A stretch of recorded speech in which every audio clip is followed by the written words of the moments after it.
ये कहानी है लक्ष्मी की, जो सेठ बलदेव सहानी के घर की लक्ष्मी थी। लक्ष्मी के 3 भाई थे, जो गांव के साहूकार थे। तीनों के तीनों हट्टे कट्टे और तंदुरुस्त थे, और लक्ष्मी अपने तीनों भाइयों की जान थी। जब लक्ष्मी 18 वर्ष की हुई तो सेठ जी ने लक्ष्मी के विवाह के लिए घर में पंडित जी को बुलाया। यजमान, बेटिया की कुंडली जिस युवक से मिल रही है वो एक बहुत ही साधारण परिवार का है। अरे उससे क्या फर्क पड़ता है, हम तो अपनी बेटी को अपने घर ही रखने वाले हैं। हमें तो घर जमाई चाहिए। लेकिन यजमान, मुझे नहीं लगता कि ऐसा कुछ संभव है। ये युवक घर जमाई नहीं बनेगा। तभी सेठ जी की बेटी सेठ जी के पास आई और उनके कानों में कुछ फुसफुसाई। उसकी बातें सुनकर सेठ जी के चेहरे पर मुस्कान आ गई। ठीक है पंडित जी, आप शादी की बात आगे बढ़ाइए। और फिर कुछ महीनों में लक्ष्मी की शादी एक बहुत ही साधारण युवक विमल से हुई।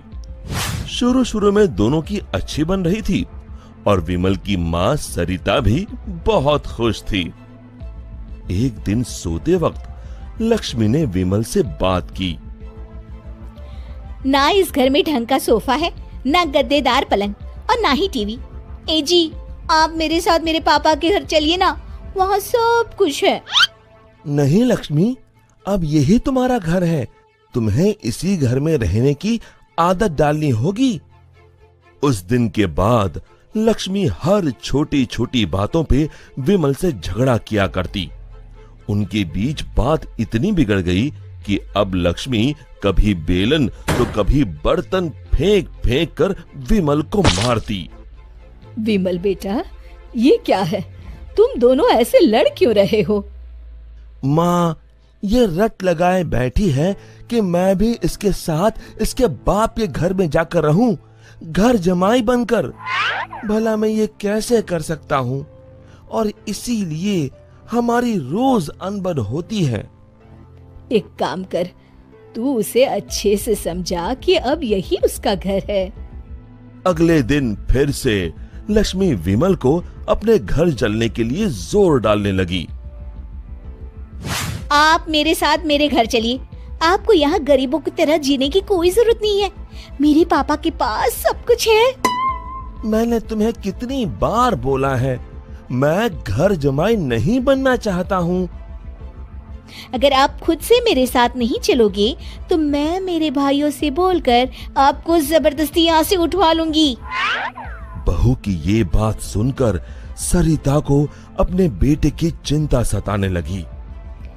इसके तीनों भाई तो इतने शक्तिशाली है, मेरे बेटे का क्या हाल होगा?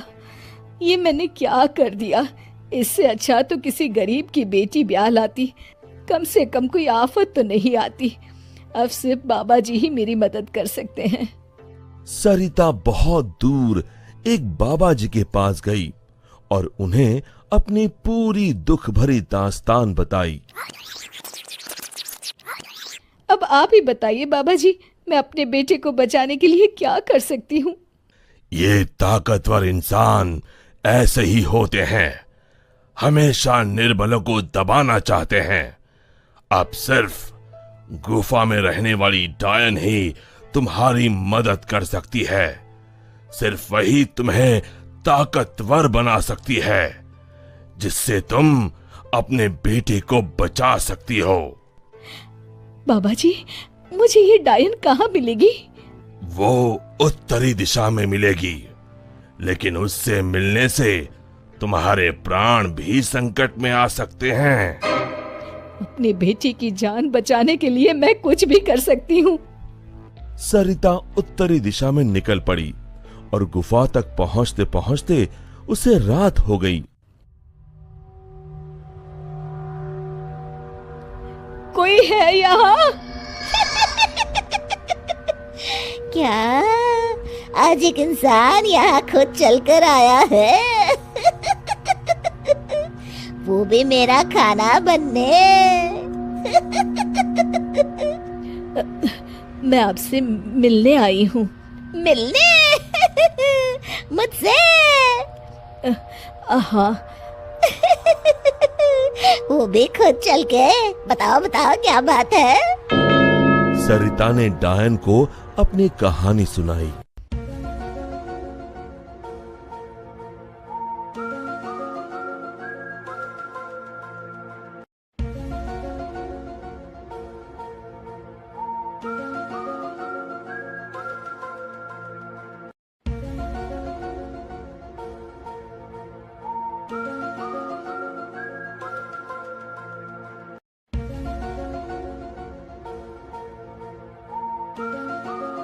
उपाय तो है लेकिन बहुत कठिन है।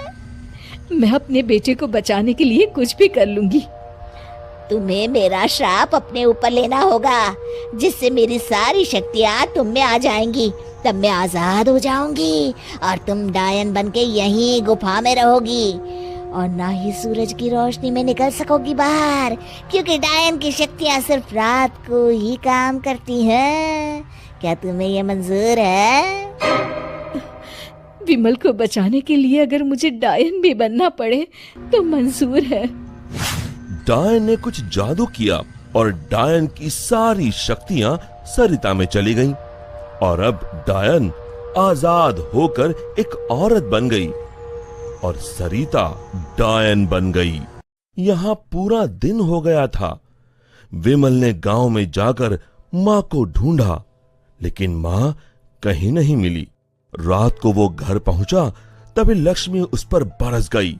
ये सब सरिता अपनी शक्तियों से देख रही थी और उसी समय सरिता डायन के रूप में वहां पहुंची। सरिता को डायन के रूप में देखकर उसके पैरों से मानो जमीन खिसक गई। सरिता जोर जोर से हंसने लगी।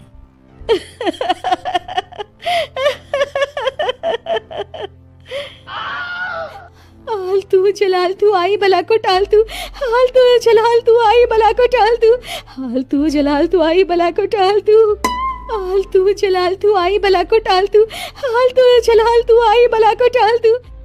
जैसे तैसे रात को लक्ष्मी सो गई और सुबह होते ही अभी अपने भाइयों को बताती हूँ कि आपने मुझे बेलन से मारा। लक्ष्मी दरवाजे से पांव बाहर डाल ही रही थी कि सरिता ने अपने हाथ लंबे कर कर लक्ष्मी के पांव पकड़ लिए। अब तुम इस चौखट के बाहर बिल्कुल नहीं जाओगी। एक बार फिर से लक्ष्मी बेहोश हो गई। अब जब भी लक्ष्मी कुछ बेतुका करने जाती थी, सरिता बीच में आकर अपने बेटे को बचा लेती और बेचारी लक्ष्मी डायन से डरकर घर के कोने में दुबक कर बैठी रहती। हाल तू जलाल तू आई बला को टाल तू, हाल तू जलाल तू आई बला को टाल तू, हाल तू जलाल तू आई बला को टाल तू। विमल दिन रात अपनी माँ को याद करके रोता। तू कहाँ है माँ? कहाँ चली गई मुझे छोड़ के?